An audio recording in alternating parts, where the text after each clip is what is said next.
ඔන්න ඉතින් මගේ සිස්ටම් යූසර්ස්ලට මම අලුත් ප්‍රොඩක්ට් එකක් හදලා ගෙනත් තියෙනවා. මේ ප්‍රොඩක්ට් එකෙන් ඔයගොල්ලෝ මැනුෆැක්චරින් වගේ දේවල් වලට ඔයගොල්ලෝ ෆැක්ටරි එකක් කරන් යනවා නම් ඔයගොල්ලන්ට ෆුල් ඔපරේෂන් එකම මේ සිස්ටම් එක through හැන්ඩල් කරගන්න පුළුවන්. මේකේ මොඩියුල්ස් ගොඩක් තියෙනවා. HRM තියෙනවා, ඩිස්ට්‍රිබියුෂන්ස් තියෙනවා, අවුට්ලෙට් මැනේජ්මන්ට් තියෙනවා, ස්ටොක් මැනේජ්මන්ට් තියෙනවා, පොයින්ට් ඔෆ් සේල්ස් තියෙනවා.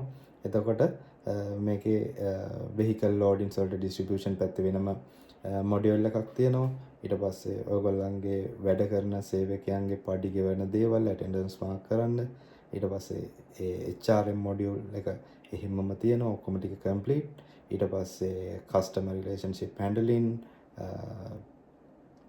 ඒ වගේ ඔක්කොම තියෙනවා. ක්‍රෙඩිට්ස් තියෙන ඔයාගේ ක්‍රෙඩිට් ඩෙබිට්ස් හැන්ඩල් වෙන්න. එතකොට accounting part එක මේ ඔක්කොම මේ සිස්ටම් එක තියෙනවා. ඉතින් මේක ගොඩක් හැපි නිවුස් එකක් අපේ SME කට්ටියට.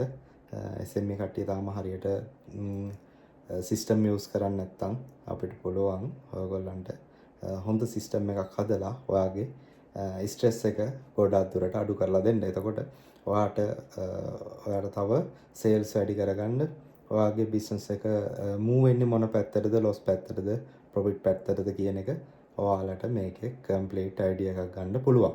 ඉතින් මේ සිස්ටම් එක යූස් කරන්න අවශ්‍ය කට්ටියක් ඉන්නවනම් මම මේකේ ෆුල් රිවිව් එකක් කරලා තියන්නම්. YouTube link එකක් යටින් දාන්නම්. එතකොට YouTube එකට ගිහිල්ලා ඔයාලට තව මේකේ වීඩියෝස් බලන්න පුළුවන්. ඉතින් හරි මම මේ වීඩියෝ එකට තව ස්ක්‍රීන් රෙකෝඩ් එකක් දාන්නම්. එතකොට ඔයගොල්ලන්ට කම්ප්ලීට්ම මේ වැඩේ කොහොමද වෙන්නේ කියලා බලා ගන්න පුළුවන්. Thank you එහෙනම්.